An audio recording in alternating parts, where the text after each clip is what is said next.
Bonjour à tous et bienvenue sur cette vidéo où je vais vous parler du driver fait plaisir. Eh bien ces drivers c'est quoi? Ce sont ces phrases contraignantes que l'on a entendues enfant. Et bien sûr le but là c'est pas de blâmer nos parents ni en tant que parents d'essayer de tout changer.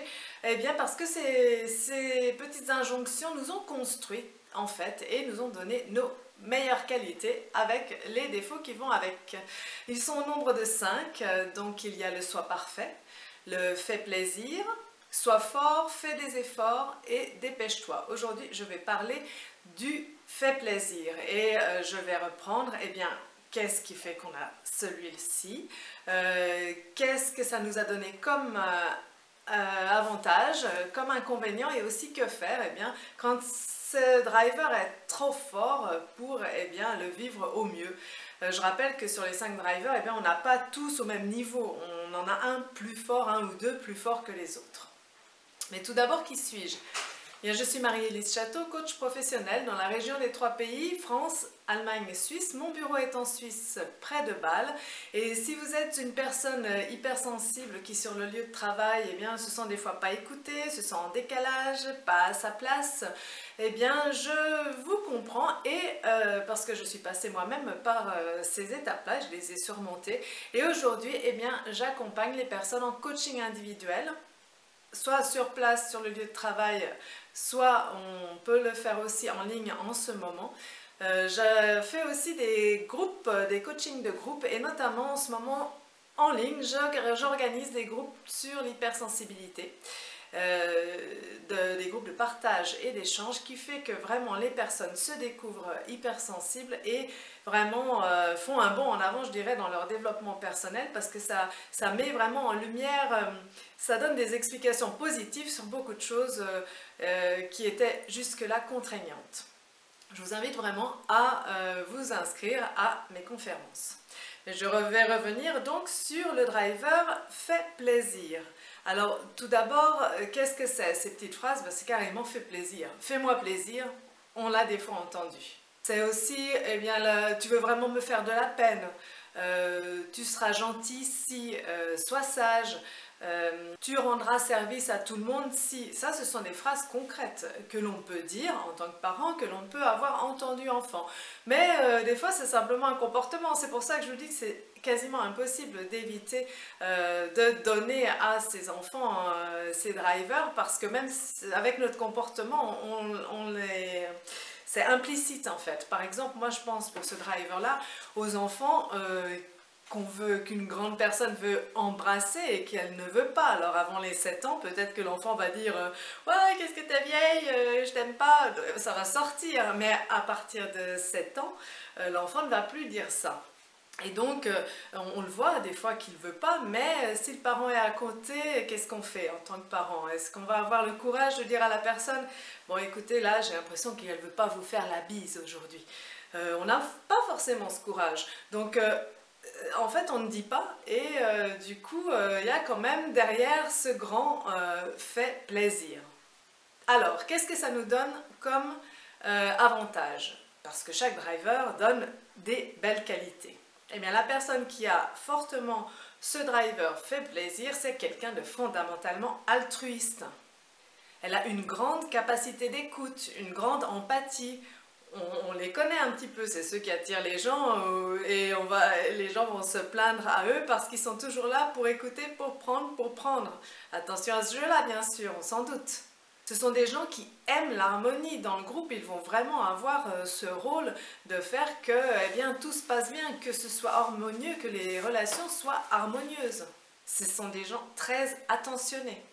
Ils s'adaptent beaucoup, on peut dire que ce sont des gens flexibles. Alors tout ça, ce sont les avantages, on va dire, pour les autres, peut-être moins pour eux, parce que qu'est-ce que ça va être les inconvénients de ce driver-là? Fait plaisir. Eh bien, ces personnes-là, elles vont avoir vraiment du mal à s'affirmer, elles vont avoir du mal même à donner leur propre opinion. Si elles sont managers, ces personnes-là vont avoir du mal à déléguer. Alors, on avait déjà vu ça pour le soi parfait. Le soi parfait, il a du mal à déléguer parce qu'il a peur que les autres ne fassent pas aussi bien que lui. Mais là, c'est autre chose. le fait plaisir, la personne qui a fortement le fait plaisir va avoir du mal à déléguer parce qu'elle ne veut pas déranger les autres, pas trop leur en demander. Et ça, en tant que manager, c'est quand même un peu embêtant. Donc c'est vraiment important de prendre conscience de ça et bien de s'affirmer dans son rôle. Elle ressent souvent de la culpabilité, elle a une faible estime d'elle-même. Oui, parce qu'elle s'adapte, elle est flexible, mais elle a tendance à tout accepter, même à anticiper le désir de l'autre. Donc vous voyez que les personnes qui ont ce driver-là très fort, il y a vraiment un équilibre à trouver, parce que ça ne peut pas durer éternellement. Les gens viennent vers vous, vous pompent toute votre énergie. Si la personne veut rester droite dans ses baskets, bien dans la vie, être le pilier nécessaire pour tout le monde autour, solide, il y a des ajustements à faire, vous comprenez bien. Alors comment faire? Quels sont les antidotes? Alors déjà, il y a les antidotes qui peuvent être des petites phrases. Fais-toi plaisir, à toi. Écoute tes émotions. Fais-toi confiance, fais confiance à ton intuition, à ce que tu ressens. C'est vrai ce que tu ressens. Écoute-toi et exprime tes émotions. Mais pour aller plus loin, je vais prendre un exemple. En fait, ces personnes-là sont vraiment dans la peur du rejet. La peur de décevoir, mais la peur du rejet est très forte pour eux. Alors, qu'est-ce qu'on peut faire? C'est par l'expérience. C'est-à-dire qu'il faut accepter d'être rejeté. Ça, c'est pas évident. Il faut se préparer à être rejeté. Et il y a des exemples, des choses simples à faire, c'est que eh bien, si vous demandez quelque chose, parce que souvent elle n'ose pas demander, mais si vous demandez quelque chose à quelqu'un d'autre, il y a le risque que l'autre personne refuse. Alors c'est s'y préparer. Vous pouvez demander quelque chose, mais la personne en face, elle n'acceptera pas forcément. Alors on se prépare, et si elle nous dit un non, eh bien voilà, apprendre à recevoir le négatif. Ça, c'est vraiment la clé pour ces personnes-là. Et la même chose si vous-même vous refusez. Parce que si la personne, on lui demande encore quelque chose, et qu'elle n'a pas envie de le faire, l'exercice, ça va être de refuser. Ça va plus souvent se présenter, ça. Mais comme la personne a souvent accepté beaucoup, c'est encore plus difficile parce que les gens viennent tout le temps demander quelque chose. Donc, devenir d'un seul coup assertif, il va falloir du courage. Donc, c'est se préparer à ce que la personne en face, elle ne soit pas contente. Vous refusez de lui faire ce service. Ben oui, elle avait l'habitude et puis elle n'a pas envie de le faire, c'est tout elle aime bien que vous fassiez les choses pour elle.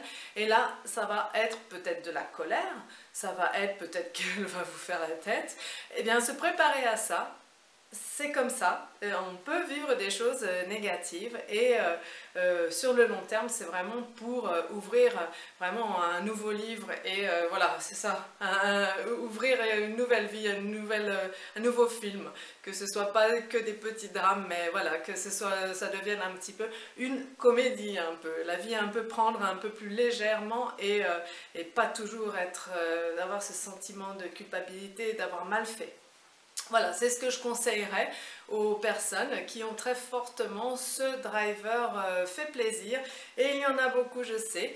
Beaucoup de personnes hypersensibles aussi. C'est pour ça que j'ai aussi passé beaucoup de temps sur cette vidéo. J'espère que vous l'avez aimée, que vous allez liker celle-ci et les autres vidéos que vous regardez, que vous aimez. Aussi les partager, pourquoi pas, et surtout vous abonner à ma chaîne. Activer la petite cloche si vous le voulez pour savoir quand je poste de nouvelles vidéos. Prenez bien soin de vous, je vous dis à bientôt.